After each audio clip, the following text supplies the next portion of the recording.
భాష్యం స్కూల్లో చదువుతున్న విద్యార్థుల తల్లిదండ్రుల ఆవేదన. హయాత్ నగర్ భాష్యం స్కూల్ లెక్చరర్స్ కాలనీకి విద్యార్థి సంఘం నాయకులు, వివిధ పార్టీల నాయకులు వచ్చి పిల్లలను అనవసరంగా ఇబ్బంది పెడుతున్న స్కూల్లో పిల్లల పేరెంట్స్ కి మద్దతుగా మాట్లాడటం జరిగింది. పేరెంట్స్ కు మనశ్శాంతి ఉండకుండా చేసి కేవలం ఫీజు విషయంలో టీచర్ల అరాచకాలపై, విద్యార్థులపై సమస్య గురించి మాట్లాడదామని చెప్పేసి ఈ యూనియన్లు అన్ని వచ్చేసి మాట్లాడుతుండగా ప్రిన్సిపాల్ అశ్విని మేడం తమ స్టాఫ్స్ నంతా బయటకు తీసుకువచ్చి తల్లిదండ్రులపై దాడి చేయించినట్లు సమాచారం. అదేవిధంగా కొంతమంది బౌన్సర్ ని బయట నుంచి పిలిపించి పేరెంట్స్ ని దౌర్జన్యంగా కొట్టించారని తెలుస్తోంది. కావున ఈ విషయం మీద ఎంఆర్ఓకి, ఎంఈఓకి ఫిర్యాదు చేయగా ఎంఈఓ స్కూల్ కి వచ్చేసి ఈ విషయంపై చర్యలు తీసుకుంటామని మాట ఇవ్వగా పేరెంట్స్ సమస్య సద్దుమనడం జరిగింది. మేడం ఇప్పుడు ఏం చెప్పారంటే మీరు ఏదన్నా మీరు ఫీజు తగ్గిస్తారని అంచనా పెట్టుకోకూర్రి. రేపు ఏదైనా మళ్ళీ ఫీజు మేము పెంచిన ఫీజే ఉంటది కానీ మీరు ఇంట్లో ఏమీ ఆశించకూర్రి, తగ్గించాలని ఆలోచన పెట్టుకోకూరు అంటారు. ప్రతి విషయంలో ఒక సమస్యను సార్ట్ అవుట్ చేయడానికి ఒక టైం ఇవ్వాలి. అకాడమిక్స్ పాయింట్ ఆఫ్ వ్యూ ఒక టీమ్ రాబోతుంది sir. Point of view one teaming to come definite గా మీకు academic point of view, LKG gani, paper gani, whatever you said the few problems, definitely you talk with the team and they are going to complete that. So they will come up with a solution. Academic progress. Everyone. Is also one of the major issues. No sir, fees anedi enduku minimum norms untadi endukante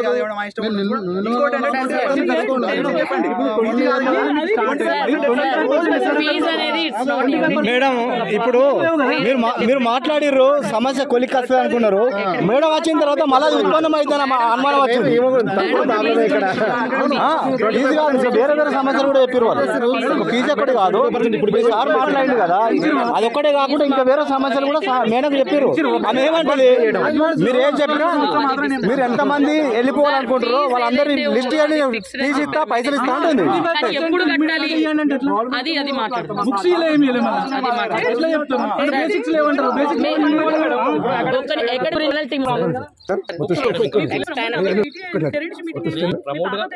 promote కాలేదు చేయలేదు. Start చేసినాము. మొత్తం ఎంత amount 28 lakhs. నువ్వు 28 lakhs తీసుకుని ఏం ground ఉంది, ఏం నేర్పిస్తున్నావు చెప్పండి. 25 లక్షలు వసూలు చేసి మీరు ఏం నేర్పిస్తున్నారు, ఏం లేదు చెప్పండి.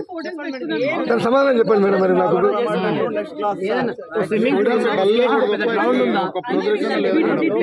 28 lakhs, 2 లక్షలు కాదు, 3 లక్షలు కాదు, 28 లక్షలు వసూలు చేస్తున్నారు. చూపించండి. ఇదే క్వశ్చన్ అడిగితే నాకు ప్రమోట్ అయిందని మెసేజ్ పెట్టింది, ప్రూఫ్ ఉంది మేడం. అట్లా అసూరెన్స్ ఇచ్చి టైం పెట్టండి మేడం. ఎందుకంటే పేరెంట్స్ అందరికి ఒక అపనమ్మకం ఏర్పడుతుంది. వచ్చిన తర్వాత డైవర్ట్ అయింది. దాంతో అన్ని సమస్యలు వచ్చినాయి. ఒకళ్ళు బాధ్యత ఒకళ్ళు మాట్లాడుతున్నప్పుడు ఇంకోళ్ళు రావద్దు మేడం.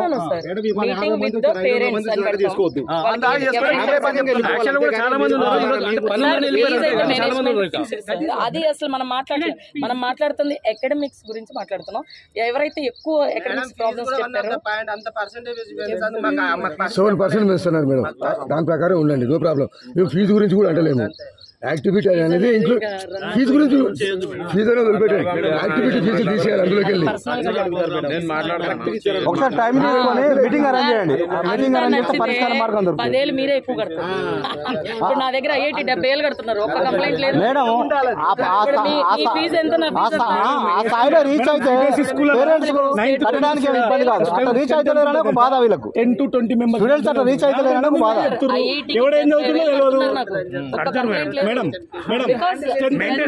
మరి ఇక్కడ మేడం మీ దగ్గర కంప్లైంట్ లేదు కాబట్టి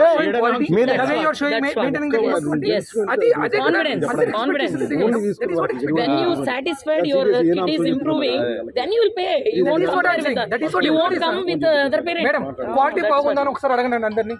చేతులు ఎత్తమని చెప్పండి. క్వాలిటీ బాగుందని చేతులు ఎత్తమండి ఎవరైనా. మీరు ఇంత బ్రహ్మాండంగా చెప్తారు.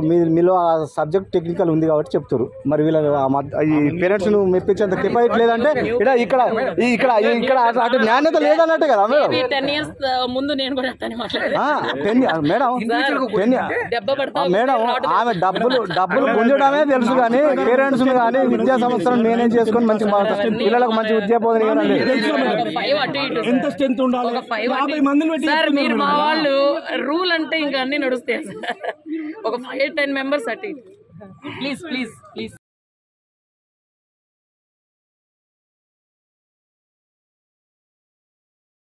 ఓకే. సో దానికి డైరెక్ట్గా సిబిఎస్ఈ ఇక్కడ వాళ్ళు రారు కాబట్టి మేము మౌన్గా రన్ చేస్తామని లేదు. సో స్టేట్ బోర్డ్ త్రూవే మేము సిబిఎస్ఈకి వెళ్తాం. ఓకేనా?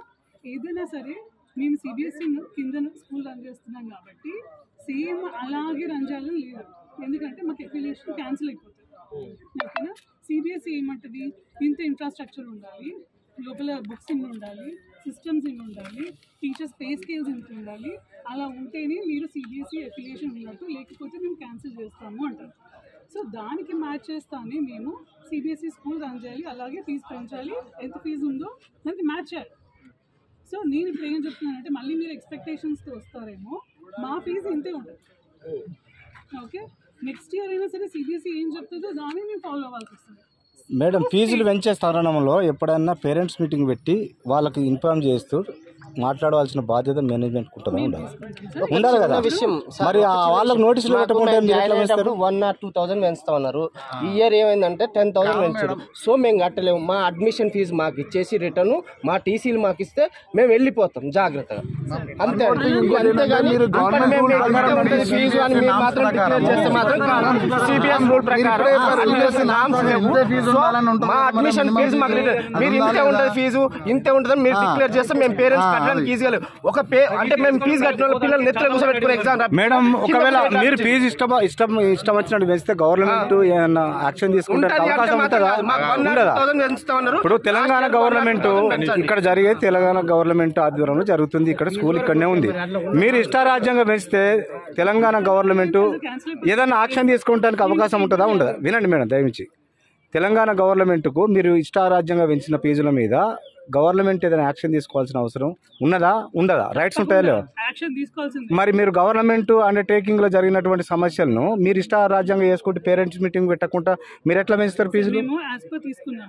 మీరు ఏదైనా ఇంకా మిగతా ఏవే కన్సర్న్స్ ఉన్నాయో మేము చెప్తున్నాం మేడం, ఇప్పుడు ఒకటే ఫైనల్. అది మీరు ఎంత ఫీజు అంటే మా అడ్మిషన్ మీరు లెటర్ రాసి ఇచ్చేయండి సార్, మీ అడ్మిషన్ ఫీజు ఎంత కట్టారు అంత లెటర్ రాసి ఇచ్చేయండి, రెడీనా? ఓకే. అంటే అడిగిన వాళ్ళకు అమౌంట్ రెడీ చేయడం, వాళ్ళకి పంపించడమేనా, లేకుంటే వాళ్ళు అడిగిన సమస్యలు పరిష్కరించి పిల్లలకు న్యాయం చేయడం?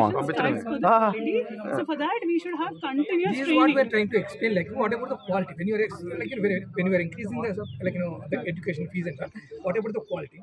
Okay, are you not satisfied with the quality now? That is what everyone is coming here. You're not satisfied. That is what our quality is not matched. No one is reporting. Exactly. You know, fees like we check with the students. Exactly. This is what see under enduku charity ikkadiki not only the education fees, everything about the quality, about the the education part is happening in the activities wise. Okay, and main thing the maintenance, many people are giving the and complaints ఇక్కడ 50 మంది ఉన్నారు madam, 40 మంది complaint ఇచ్చారు. ఆ 40 మందిలో కనీసం ఒక 10 members complaint కూడా మీ కంప్లైంట్ ఎలా ఉండాలంటే సార్ ఫీజు రిలీజ్ చేస్తే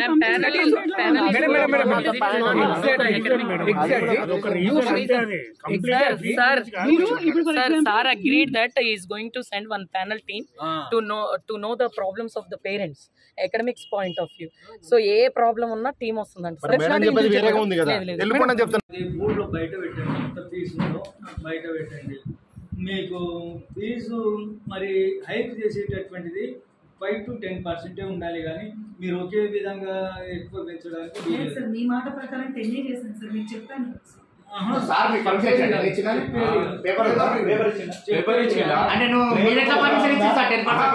ఆదేశాలు ఇస్తే ఇవ్వచ్చు, కాగితం మీద ఇచ్చిందా?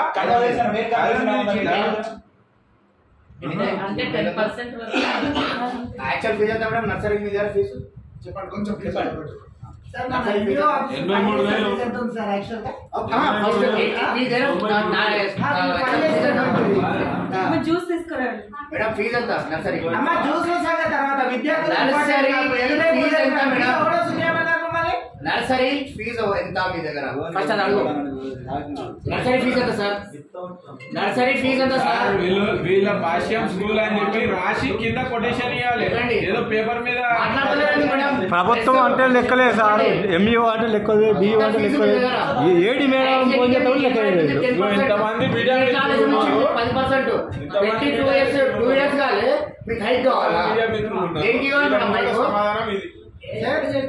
అనఫిషియల్ గా ఫీజులు వసూలు చేస్తున్నందుకు మీరు సీజ్ చేసే రైట్ మీకుందా? స్కూల్ సీజ్ చేసే రైట్ మీకుందా? ఫీజులు వసూలు చేస్తున్నందుకు సీజ్ చేసే రైట్ మీకుందా? లేదంటే డైరెక్ట్ టార్గెటింగ్ కలవమంటారా? అంతే. నేను డిఓ గారికి రిపోర్ట్ ఇస్తాను.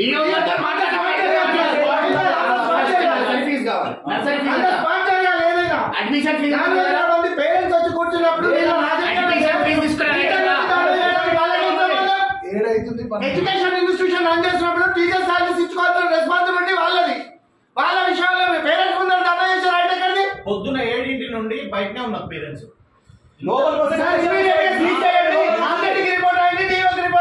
అడ్మిషన్ ఫీజులు వసూలు చేస్తారు. చేస్తున్నా మేడం? అడ్మిషన్ ఫీజు తీసుకుంటారా? ఎవరు ఇచ్చారు మేడం మీకు రైట్ అడ్మిషన్ ఫీజు చెప్పండి sir.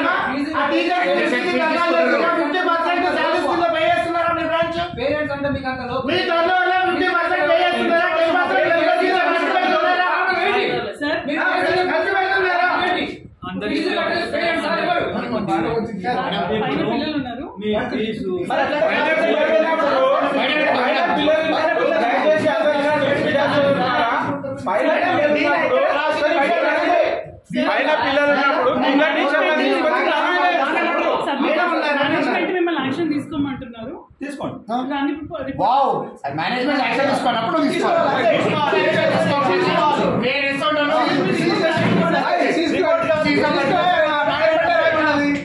Driver ఏడున్నాడు sir? Driver group లో స్టేట్ గ్రూప్ స్టూడెంట్స్ ప్రతి బ్రాంచ్ సీజ్ చేయాల్సిందే. బయట బ్రిజా కార్ ఉంటుంది వైట్ కార్ సార్ది, అదే డ్రైవర్ ఉంటాడు. సార్ది పేపర్లు ఉంటాయి, పేపర్ పెన్ ఇవ్వమని చెప్పి తీసుకురాపు. సార్ వాళ్ళు ఎవరికి భయపడకుండా లెక్క చేయకుండా సీజ్ చేసుకోమనే పరిస్థితిలో మాట్లాడుతున్నారు. పైన లేడీస్ స్టూడెంట్స్ ఉన్నారు, ఇబ్బంది కలిగించొద్దు.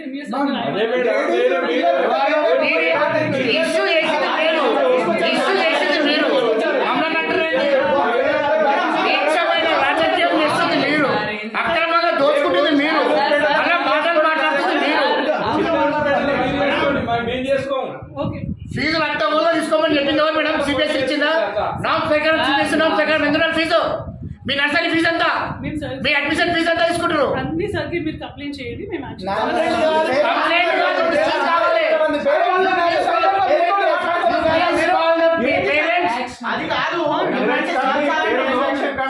పేరెంట్ కి రెస్పాన్స్ గారా? ఓన్లీ ఎంఈఓ గారికి రెస్పాండ్ అవుతారా? మేనేజ్మెంట్ పేరెంట్ కి రెస్పాండ్ అవ్వరా?